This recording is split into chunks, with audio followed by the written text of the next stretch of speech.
One thing I haven't lacked since I started growing my own food is vegetables. I always have an abundance of these, and for years I've just stopped buying veggies from the market because it is the easiest thing to grow, really.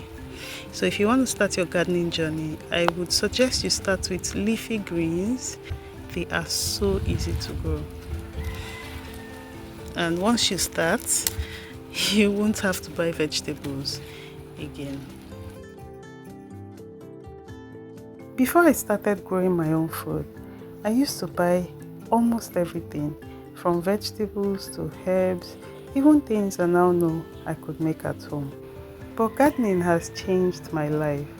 I'm not just saving money, I'm free, healthy, and self-sufficient. So in this video, I'm sharing the things that I no longer buy since I started growing my own food. I'm sure some of them might surprise you. The most obvious one is vegetables. I stopped buying peppers, okra, ugu, and water leaf, and even green amaranth, spinach, kale, arugula, collard greens, and even lettuce.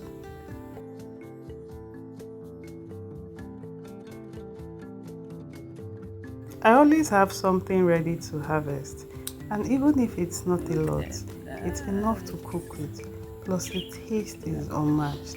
Once you've eaten freshly harvested veggies, store-bought ones start to taste like plastic.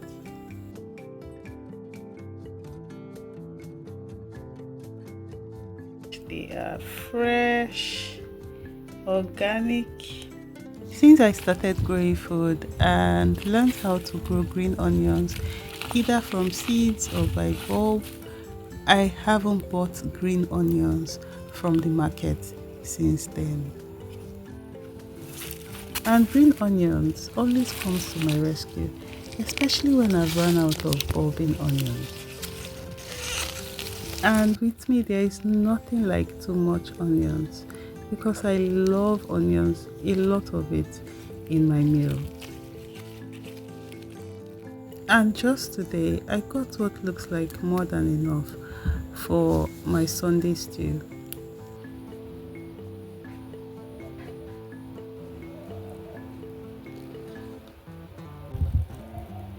So what I got today is ugu, collard greens, and scallions. That's what I have today. If you've been thinking about starting a garden, or if it is worth it, let these freshly chopped green onions inspire you. Because what is this beauty? And yes, you can always regrow the butt of your green onions. That is, if you like to uproot them like I do. I like to give them a fresh start on a new bed. I quickly realized that I was planting them too close to my cayenne pepper, and you know how big cayenne pepper grows, so I had to space it properly.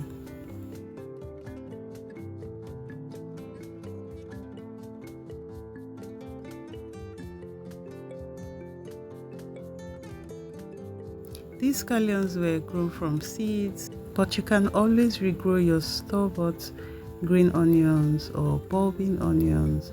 I have a few videos of all of that, including where I grew them from seeds and where I grew them from bulb. If you're not able to get onion seeds around you, you can always use your store-bought onions, especially if you're growing them for the green onions.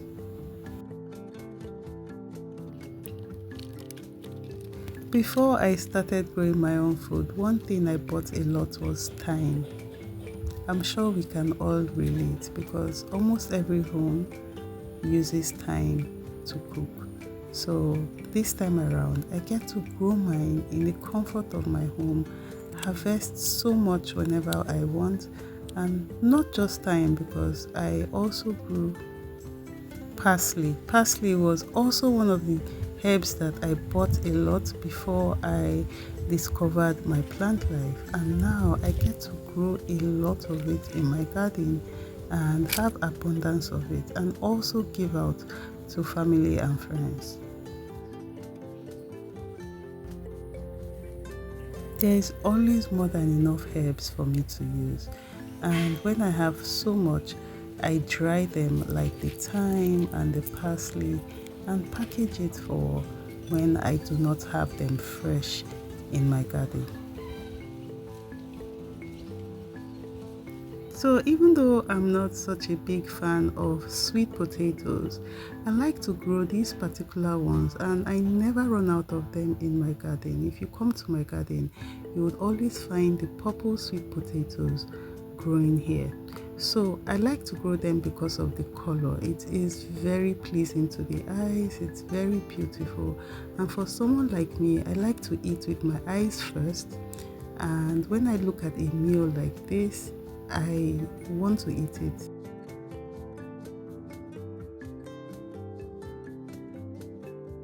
So since I started growing sweet potatoes in my garden, because I don't eat it often, I never have to buy it because I always have it in my garden when I need it, the few times that I want to eat them.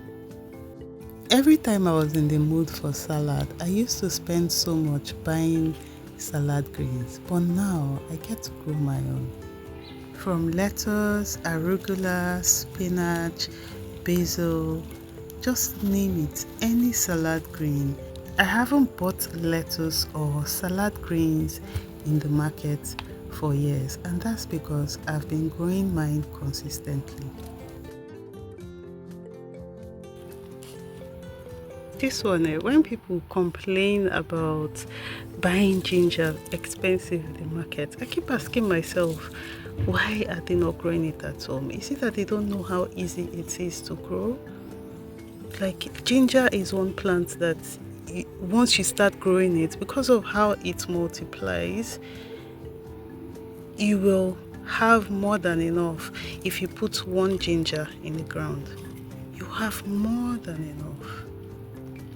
See,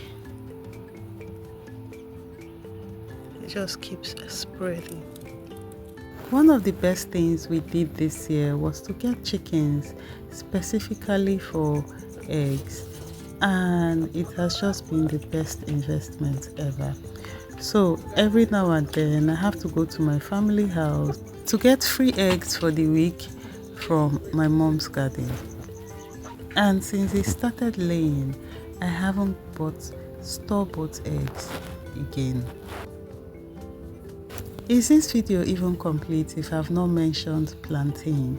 Yes, since I started growing plantain, I've never had to buy plantain from the market for any reason, because there's always an abundance of plantain, either coming from my garden or from my mom's garden. Scent leaf, utazi, and moi moi leaf will definitely make it to the list of things that I have stopped buying, or foods that I have stopped buying since I started growing my own. Anyway, I hope you found this useful and it inspires you to grow a garden today. I will see you in my next video. Bye.